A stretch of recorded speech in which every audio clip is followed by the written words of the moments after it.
محترم سامعین،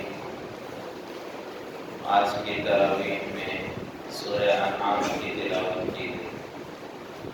سورہ انعام یہ مدنی سورت ہے اور سورہ فاتحہ کے بعد دوسری سورت ہے، اور پورے قرآن میں جو بڑی سورتیں ہیں ان میں سے ایک سورت ہے۔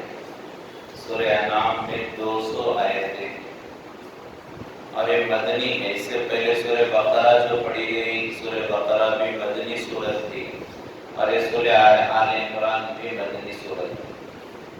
مدنی سورت کسے کہتے ہیں؟ مکی سورت کسے کہتے ہیں؟ اکثر ہم قرآن پڑھتے ہیں تو سورتوں کے اوپر لکھا ہوتا ہے مکیہ اور مدنیہ، تو یہ مکیہ سے کیا مراد ہے، مدنیہ سے کیا مراد ہے؟ فرمایا کہ جو سورتیں اور جو آیتیں ہجرت سے پہلے اتری ہیں اسے مکی کہتے ہیں۔ حضور پاک صلی اللہ علیہ وسلم کا مکے سے مدینے کی طرف ہجرت کرنے کا جو واقعہ ہے، اس سے پہلے جتنی آیتیں اور جتنے سورتیں نازل ہوئی انہیں مکی کہتے ہیں، اور ہجرت کے بعد جتنی سورتیں نازل ہوئی ہیں انہیں مدنی کہا جاتا ہے۔ چاہے وہ سورتیں مدینے میں نازل ہوں، چاہے وہ سورتیں قباء میں نازل ہوں، چاہے وہ سورتیں سفر میں نازل ہوں، ہجرت کے بعد جتنی سورتیں ہیں انہیں مدنی کہتے ہیں۔ ہجرت سے پہلے جو سورتیں نازل ہوئی، چاہے وہ مکے میں نازل ہوئی، چاہے وہ طائف میں نازل ہوئی، چاہے وہ مینا میں، عرفات میں، ہجرت سے پہلے والی آیتوں کو اور سورتوں کو مکی کہا جاتا ہے۔ تو سورہ آل عمران یہ مدنی صورت ہے، ہجرت کے بعد اس کا نزول ہوا۔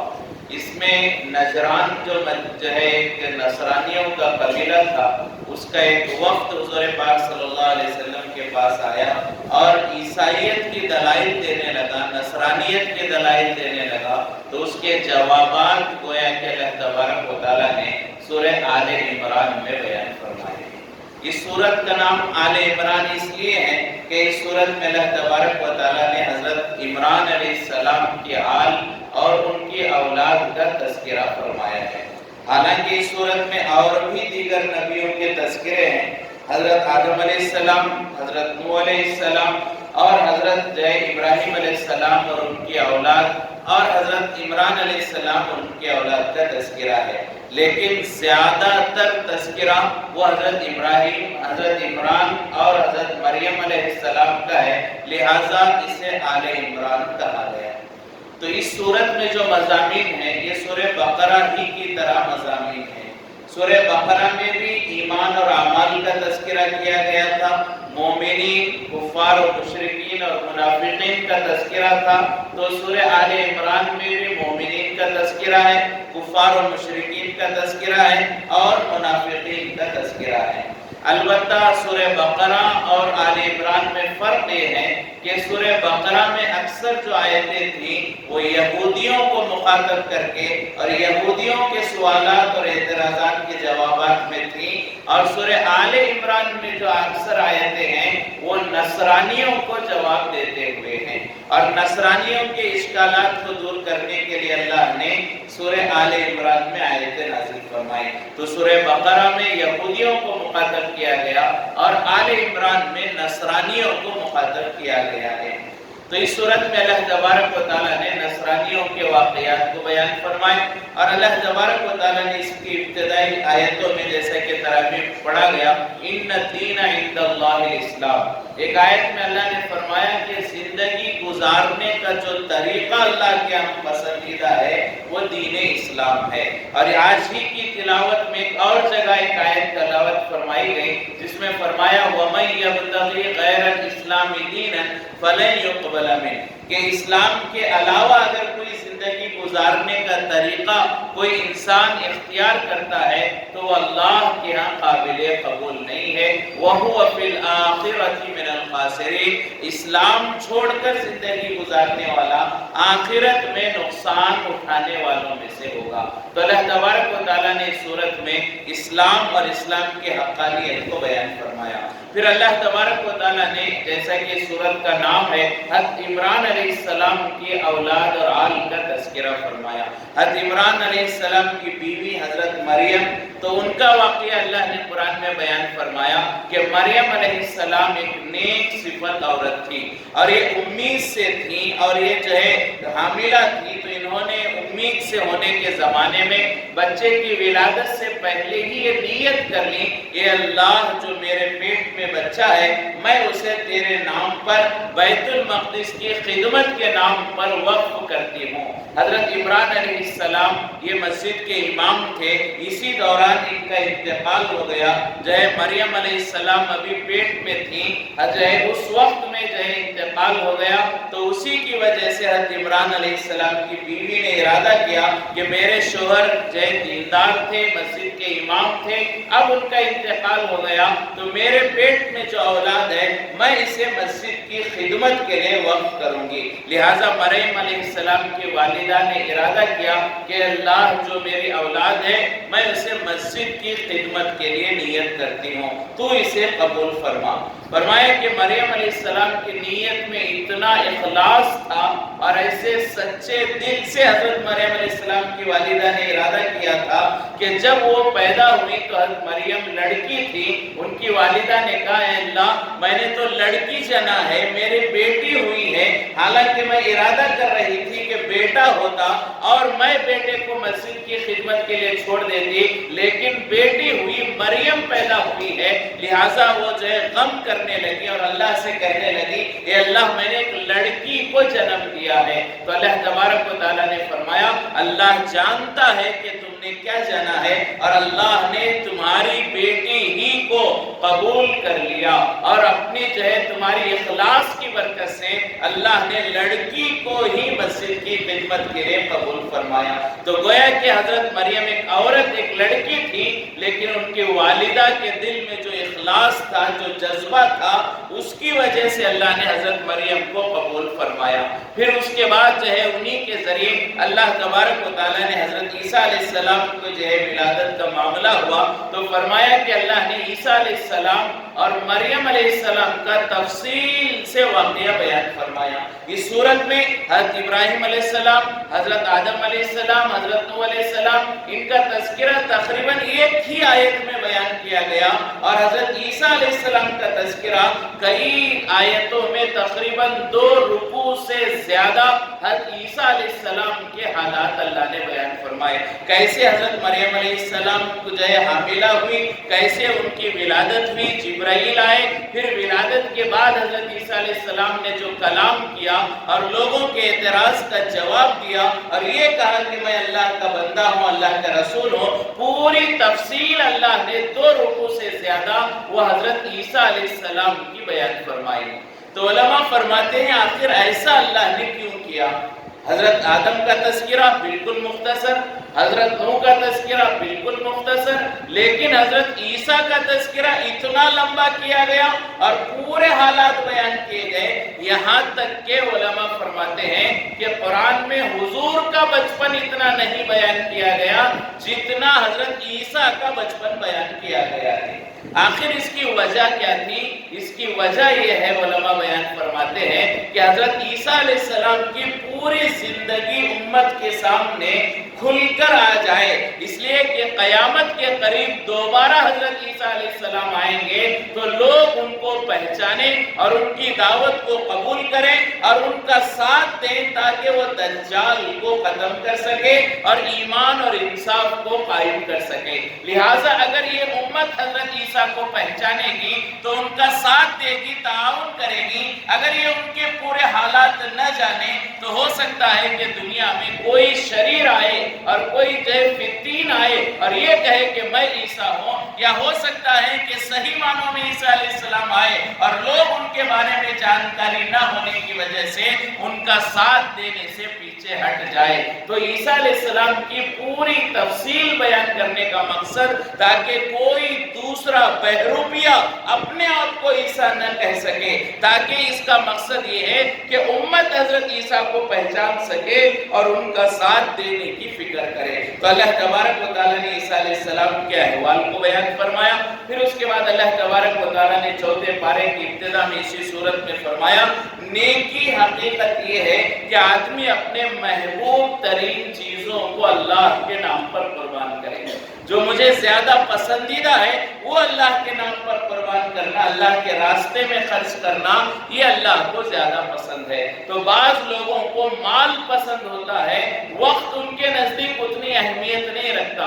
بعض لوگ وقت دینے کو تو تیار ہو جاتے ہیں، مسجدوں میں آدھا گھنٹہ پہلے اذان سے آ کے بیٹھنے کو تیار ہوتے ہیں، نماز کے بعد بھی ایک بڑا وقت مسجد میں گزارتے ہیں، وقت تو ان کے پاس کافی ہوتا ہے، وقت اللہ کے نام پر دیتے ہیں، لیکن مال دینے کا نمبر آتا ہے پیچھے ہٹ جاتے ہیں، اس لیے کہ انہیں مال سے محبت ہوتی ہے۔ تو ایسے لوگوں کو چاہیے وقت سے زیادہ مال خرچ کرنے کی کوشش کریں۔ اسی طرح بہت سارے لوگ وہ ہوتے ہیں جن کے پاس وقت کی کمی ہوتی ہے، وہ مال تو خرچ کرتے ہیں، صدقہ کرتے ہیں، خیرات کرتے ہیں، یتیموں پر، بیواؤں پر، مسجدوں پر، مدرسوں پر، دین کے کاموں پر اپنا مال تو لگاتے ہیں، لیکن 10 منٹ مسجد میں آنے کی انہیں توفیق نہیں ہوتی، وقت ان کے نزدیک زیادہ قیمتی ہوتا ہے۔ تو ایسے لوگوں کو چاہیے کہ وہ مال خرچ کرنے سے زیادہ وقت لگانے کی فکر کریں۔ تو جس کو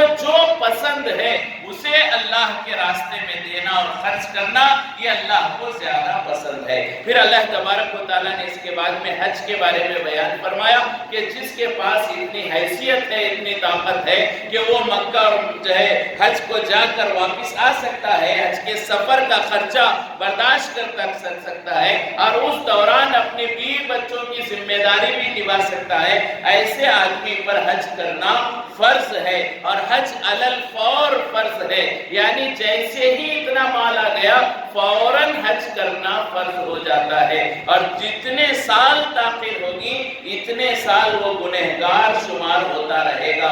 پھر جب حج کرے گا تب اللہ کی ذات سے امید ہے کہ اللہ اس کا گناہ معاف کریں گے، ورنہ جتنے دن تاخیر ہوتی رہے گی وہ گناہ میں شمار کیا جاتا رہے گا۔ تو اللہ تبارک و تعالیٰ نے حج کے بارے میں بیان فرمایا۔ پھر آگے اللہ تبارک و تعالیٰ نے اس کے بعد دوسرے جو ہے حالات کو بیان فرمایا، اور اسی کے تذکرے میں بدر کا تذکرہ اللہ نے فرمایا۔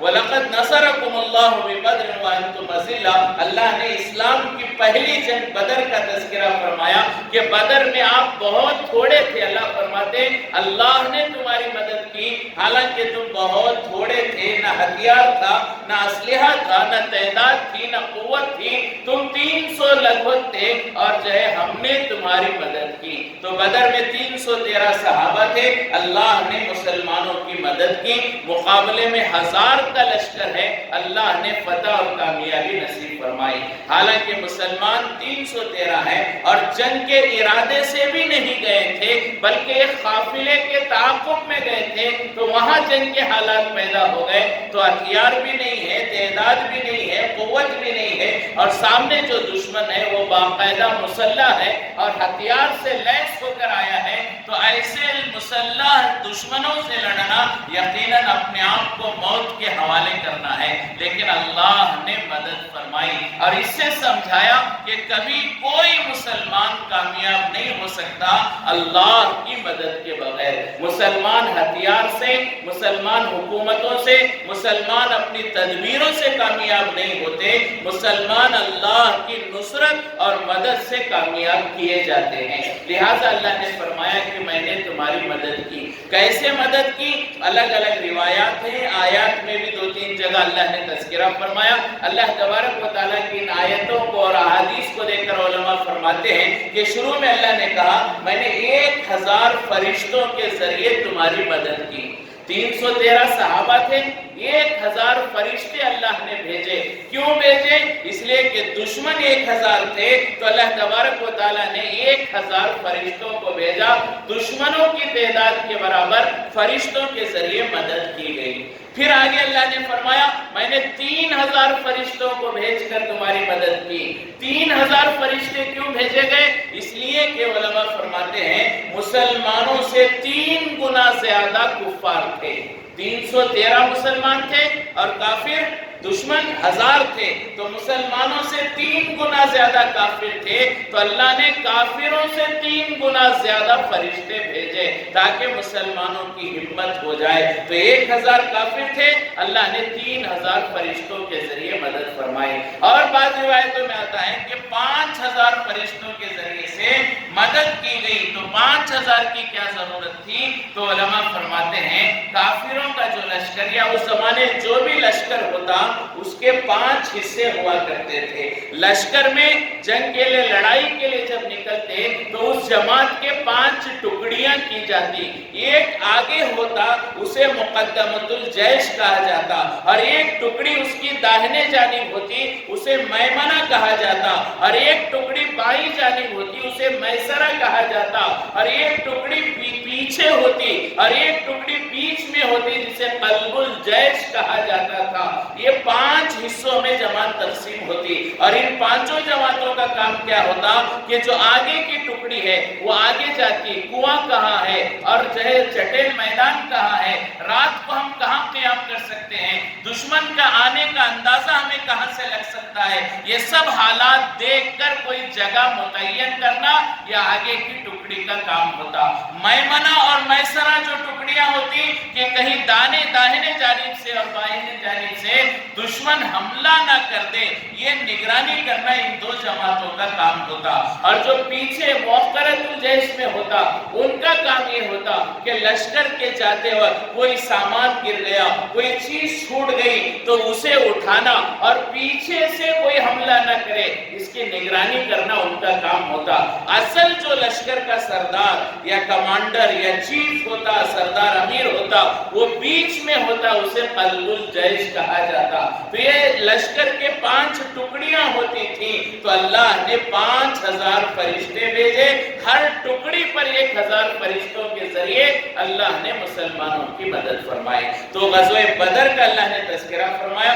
اسی آل عمران میں آگے اللہ نے غزوہ احد کا تذکرہ فرمایا کہ کس طرح سے مسلمانوں میں سے بعض لوگوں کو حضور پاک صلی اللہ علیہ وسلم کے حکم کے سمجھنے میں غلط فہمی ہوئی, اور اس کی وجہ سے جیتی ہوئی لڑائی شکست کی طرف پلٹا کھا گئی, اور ایسے حالات آئے کہ 70 صحابہ شہید ہوئے, حضور پاک صلی اللہ علیہ وسلم کے دندان مبارک شہید کیے گئے, اور آپ صلی اللہ علیہ وسلم کے رخسار میں خود لوہے کی جو ٹوپی پہنتے ہیں خود, اس کی کڑیاں دھس گئی, اور جب انہیں کھینچا گیا تو حضور کے جو ہے وہ گال سے خون کے فوارے نکلنے لگے.